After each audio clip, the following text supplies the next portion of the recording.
were there. When a world of limitless adventure opened up before us, we rose defiantly against all those that threatened the peace of our kingdoms.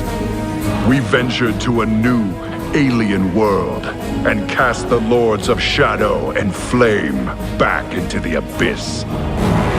It was we who held the line, as death itself rose like a tide to swallow everything we held dear. We have endured the breaking of the world, and must now face the Destroyer and end his cycle of destruction. But soon, we will face a new chapter. An adventure unlike any we've known thus far. A mystery shrouded by superstition. A land of forgotten power and ancient magics. And a people that may well change the fate of us all.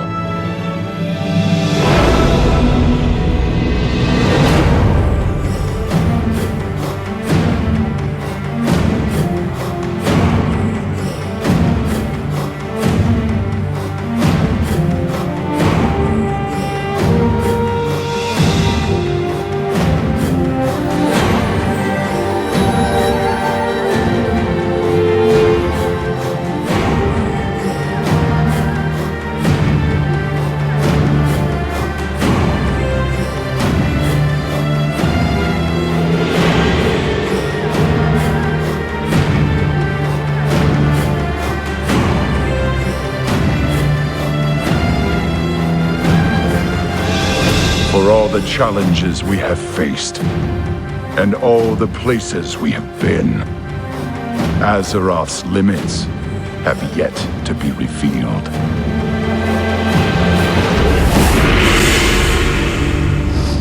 Hello, ladies and gentlemen. It's October 21st, 2011, and we're at Blizzcon. Thanks, announcer voice. It's day one of Blizzcon, and Miss Pandaria is the big reveal, which really isn't a reveal at all. We all knew it was coming. If you follow this channel, you knew it was coming. I called it long ago. No new news. What else did we find out? Well, I wanted you to know your voice is a little puff, but Jesse didn't think that the news would be as important if I did it this way. I told you not to. I'm and you sorry. ruined. I'm just saying. I'll do it as Cho'Gall. Hold us! Time for kill little puff. He kills him. See, yes, Chester. Okay, we gotta do news. Okay. Talent overhaul. Talent overhaul. Oh, big news. They changed it so that you no longer get to select from all these different things. They're basically saying that we don't want to force you to select things because you need them. We're going to give you stuff that you need, and then what you can choose from will be things that are sort of kind of neat, kind of cool, but you don't really need them. So it just makes your class more something you control and you own. I really want you to be able to geek out with more interesting character builds than ever before. I was there back in 2004 when we created the talent system. In fact, that was kind of my job, was to create the talent system that you guys have experienced over the last many, many years. We had this vision, right? Back then, it was in the Friends and Family Alpha that we were getting constant feedback. You know, this was before we had a talent system, or at least one that you know of today. And we would get constant feedback about players wanting to be able to customize their character more. You know, they wanted to be able to stand next to another character of the same class and feel like they were a little bit different, that they made some choices and that those choices were meaningful, and that led to their gameplay experience feeling a little bit different and that their character was special. So with that in mind, we went out and we created the original talent system. I would say that it was, you know, the talent system was pretty cool. We drew a lot from stuff like the Diablo 2 skill system, that sort of thing. But at the end of the day, I don't actually feel like it's aged as well as I wish it had. I feel like, you know, we've been plagued over the years with cookie cutter builds, right? And how much choice do you really have when you step into your raid or whatever, your raid leader's telling you, well, you know, those 4 points that you spent right there are going to cost you, you know, 4% DPS, and we really can't have that, so you're going to have to take a hike, that sort of thing. So we want to try to make sure that we refine what we call the talent system to get to the point where we don't have the cookie cutter builds that we have today, and that the choices that you're making are significant choices for your character, but that you actually have a lot of flexibility about how to set up your character and how to play it. So we'll be going into a lot more detail in this talk and also in the talent panel with exactly what that is. So the cookie cutter builds. Blizzard is once again trying to get rid of cookie cutter builds and making it to where everybody has their own kind of unique talents so that everybody isn't the same. Pets. Oh Lord, it's WoW Pokemon. The audience sat there, I think, in like disbelief and shock, but really truly, it's WoW Pokemon. They have pets that you can capture, train, go to trainers, fight the trainers, fight pets. It's WoW Pokemon, and Yeah. it's amazing. And for all of you people collecting pets, well, you're going to be able to battle with them soon and level them up and waste all kinds of time doing it. Yep. Oh, and they're account wide, and the account wide pets you can trade and you can sell and you can do all sorts of stuff with, and you can level them up and you can give them special abilities. It sounds like a great idea. The Pandarian world. Another thing that we're changing here is the fact that we're going to go back to a single unified continent. So if you remember back to Burning Crusade, or you think about Northrend, we had one single continent with all the zones together. With Cataclysm, we changed that up a little bit, and our zones were separated in different places. We kind of felt like that didn't make it feel like one unified place. Instead, it felt a little separated and just didn't have that same vibe. So with Pandaria, we're going to be going back to that same kind of pit where we've got all the zones and they're going to make one unified place. There's a giant turtle. If you're a Pandarian monk or Pandarian whatever, your starting zone from 1 to 10 is on the back of a giant turtle, which is pretty epic. So yeah. And another thing we're going to be changing is we're not going to have flying until max level. And it's great to see that response because that's really how we feel about it.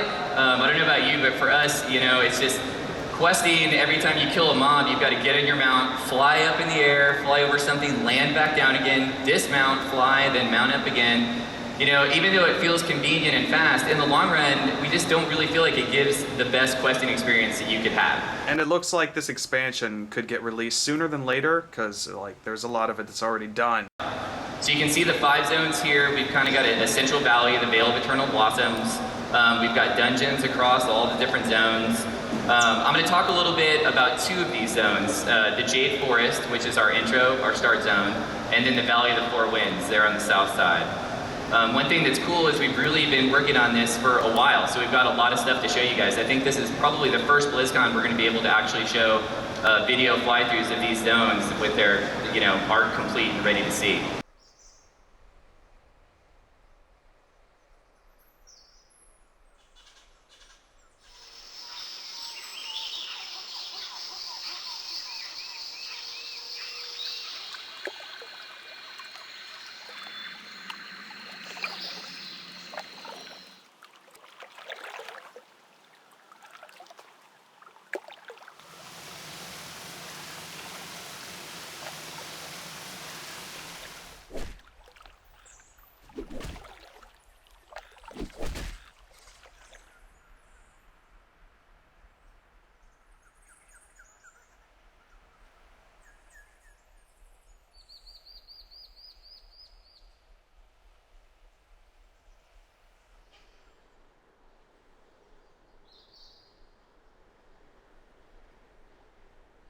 So, other than that, there are monks now, and it's going to be every class, or every race except for Worgen And Goblin. Yep.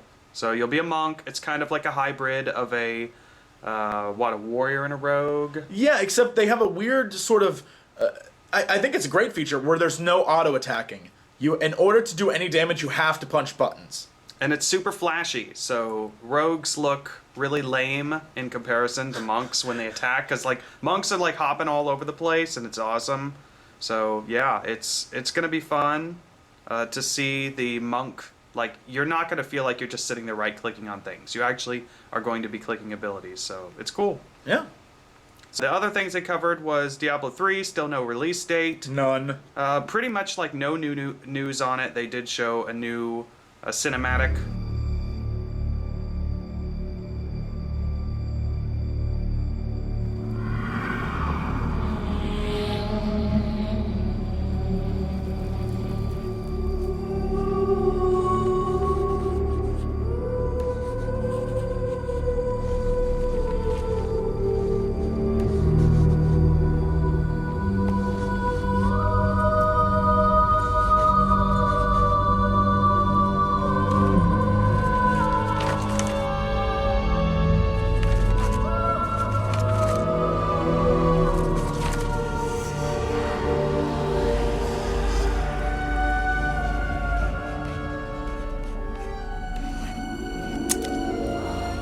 None of this makes any sense to me. What am I missing, Uncle? What am I supposed to see?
ravaging this world and all hope of resistance. My minions will find the stone, wherever you choose to hide it. Then, at long last, Osmodan shall reign as the prime weaver.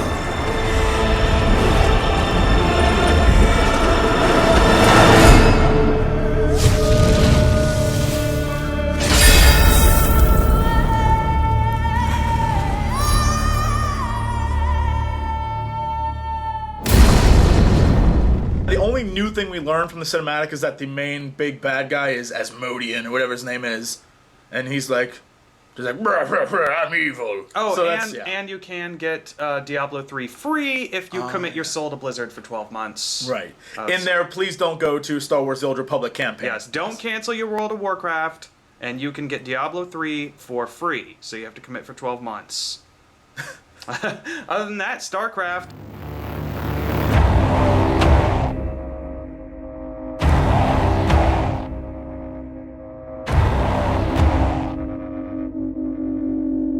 The girl you remember is dead. I'm going to find Minx and make him pay.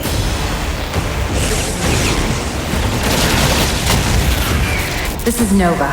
Find Kerrigan.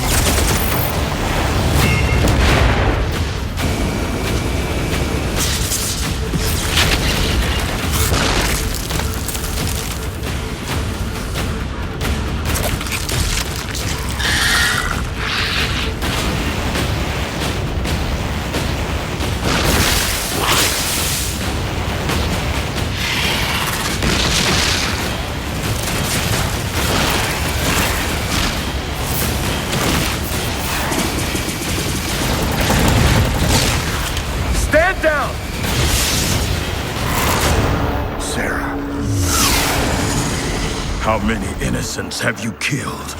How many more have to die?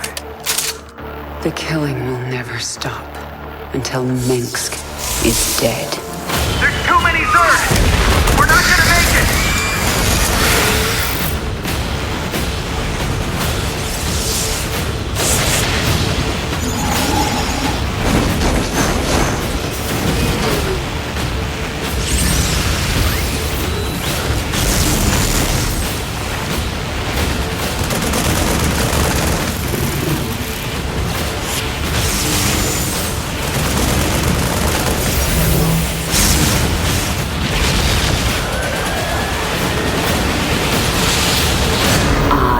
The swarm. Vengeance shall be mine.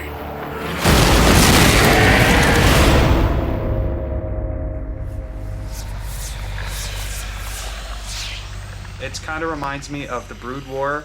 It's very similar. You have a bunch of new units, you have new maps, new story.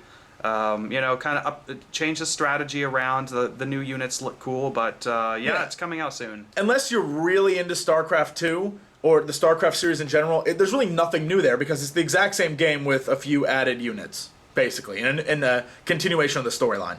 So I think we're going to go back to the con and play some Mists of Pandaria and see if it's awesome. Yeah, we'll get you guys some footage.